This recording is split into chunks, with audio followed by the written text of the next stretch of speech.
Oh, hello. Let's go to my table.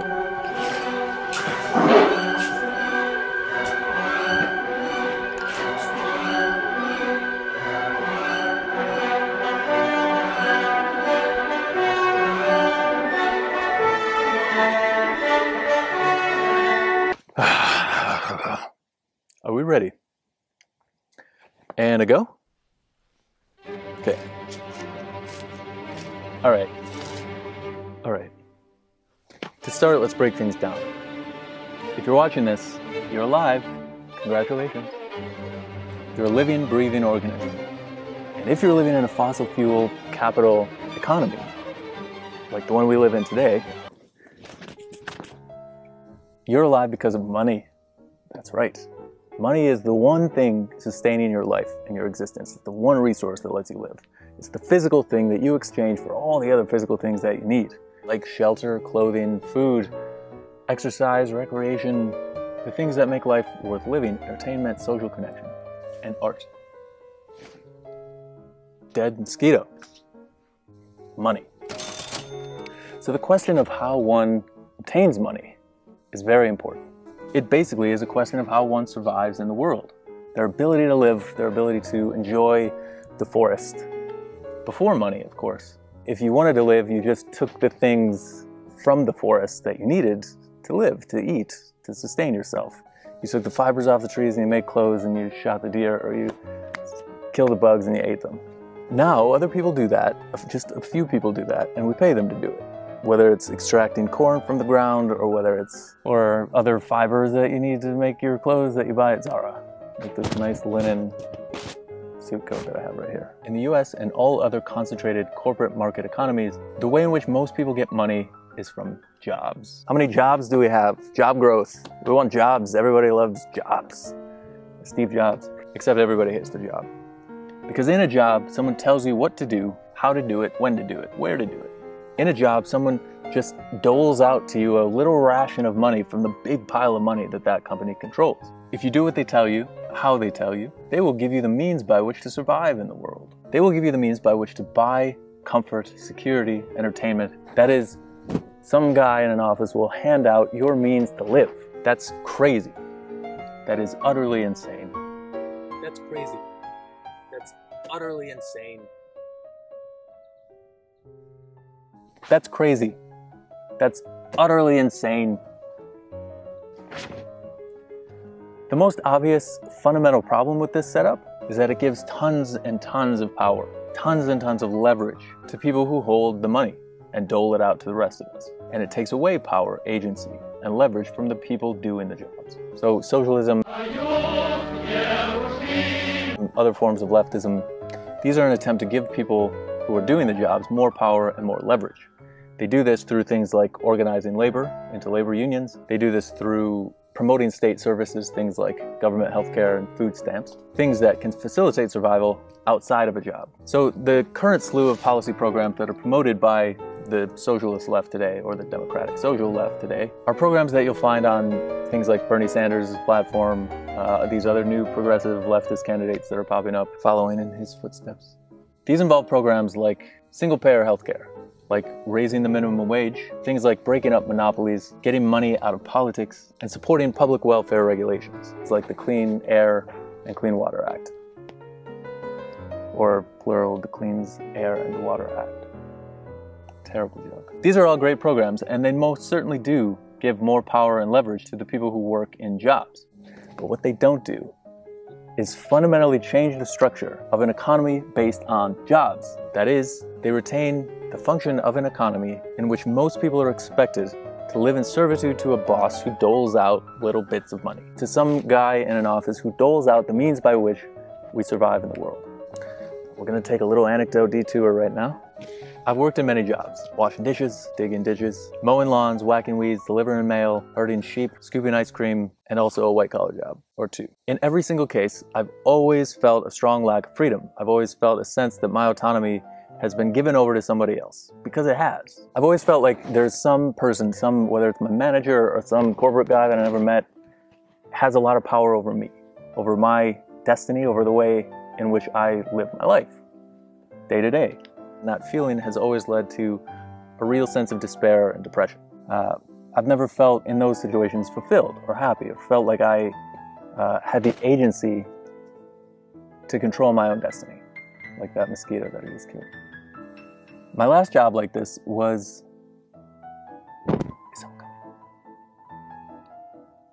My last job like this was working for a big nonprofit in Manhattan, making $15 an hour before taxes, as a temporary worker, no benefits, and I was, after a few months, summarily fired without so much as a day of notice, not even an hour of notice. They were like, let's go have a meeting, and then in the meeting they were like, you can go now and never come back. They decided that they were going to bundle that position into another one so that they could get away with not paying an employee to do that labor. So from then on, I decided to just avoid jobs the best that I could, to avoid that feeling of servitude. In trying to avoid that feeling, I helped start a company with a friend. It was great. We worked on it for a couple of years. It was great. I actually did feel more autonomy and more agency. Most Americans can't do that. Not because they lack the wherewithal or the courage or the whatever, they just lack the resources. 43% of Americans are unable to afford basic necessities. Few Americans have access to the liquid capital necessary to launch a venture. Starting a company today involves a lot of risk. If you fail, you often will lose your health care. You'll lose your ability to afford rent. You literally will lose the means to survive in the world. So it's a huge risk that most simply don't have the material wealth to be able to take. Entrepreneurialism today is mostly a luxury of the already privileged. It's primarily only relatively secure, younger white males who are able to take the risks necessary to launch ventures, and mostly only fairly privileged people who exist in networks of affluence, who have the networks that are necessary to successfully launch a startup. So I didn't have enough money to sustain that venture for long. Instead, I went back to academia and to freelance work. Those are places you can still have a little bit of autonomy, even though generally you'll be quite insecure financially. There's simply not enough ways to survive in this economy without giving one's agency over to some boss.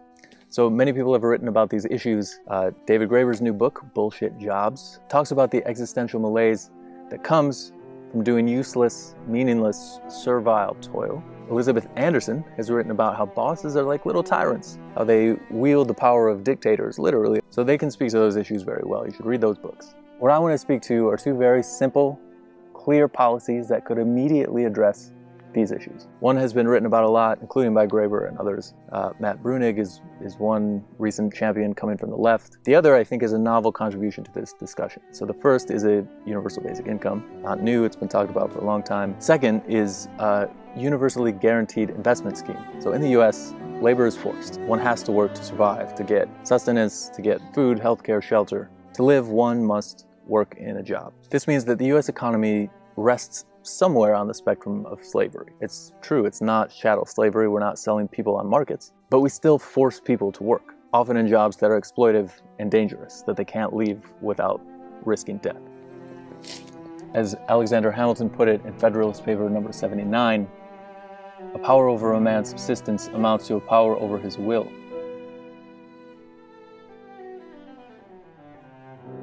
A UBI that pays each adult an income above subsistence would immediately, automatically free people from the servitude of jobs. Of course, folks will be quick to say that the government shouldn't hold that power either, that there shouldn't be some government agency that's doling out that money to everybody. But the government already writes the social contract. The government already sets the rules for the entire economy. If there were an unconditional UBI that was passed by, say, a constitutional amendment, some policy that's very durable, that makes it a right of every citizen, the government could not hold it hostage and to hold power over an individual's will to the extent that companies now can. People also might object and say that, well, if people get UBIs, they're not going to work, the economy's going to collapse because nobody wants to do jobs. This, of course, essentially admits that we force people to work right now. That's nonsense.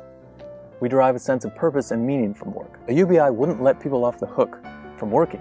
There would still be a strong social pressure to work. There would still be people who will judge you if you don't. It would simply give people the freedom to decide where to work, to decide how to invest their talents and their time, instead of giving that power to some manager, who's probably kind of an idiot anyway. There's no manager in the world who has the wisdom and knowledge necessary to be able to tell someone else how they should work, where they should work, what they should do with their time and their energy. So if someone wanted to slack off on a UBI, they could do that and they would face judgment, but at least they wouldn't face actual death.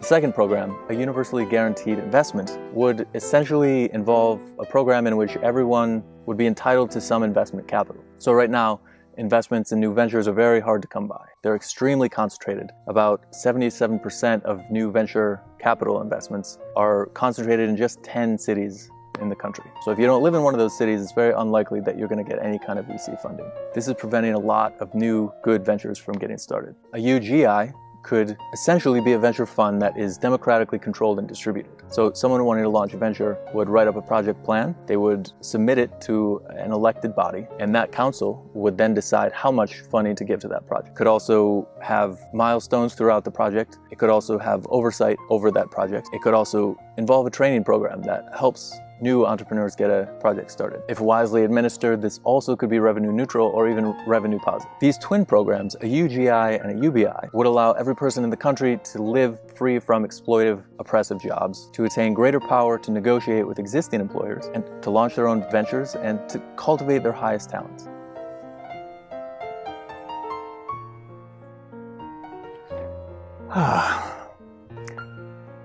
These programs could open the floodgates of American ingenuity and prevent a few individuals from holding power over everybody's subsistence. If someone lost her job, for instance, she would still be able to control her own capital. She would still have access to additional capital streams unattached to usurious interest rates. This would provide a more rational, efficient, and compassionate distribution of labor resources than what our current broken economy provides. Funding these programs certainly, absolutely will require taxing wealthy people and corporations at much, much higher rates.